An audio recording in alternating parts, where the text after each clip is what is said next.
Sekarang saya nak ajar bagaimana nak reset dia punya service time. Bila katakan kita buat masa tu lari untuk model 516 ni, macam mana kita buat? Kita tekan button 2 ke atas ni serentak. Outlet sterilize dengan internal sterilize dia tekan serentak. So dia dah buat macam ni. Ini set untuk hari. Dia akan bunyi 1 hari, 2 hari, 3 hari, 4 hari, 5 hari kan. Sampai 7 hari lah. Lepas tu yang ni masa lah, ikut kepada berapa jam. Contoh kita nak buat pukul 2 pagi kan. So sekarang ni katakan pukul 11.30. So kita nak dalam pukul 2 pagi 12, 1, 2, 3, 4, 5, 6, 7, 8, 9, 10, 11, 12, 1, 2. So maknanya 15 jam lah. So kita set dia jadi 15 jam kan.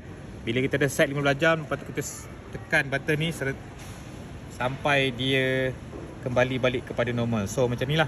Macam ni cara kita set untuk nak tukar masa bagi servis unit ni pukul 2 pagi.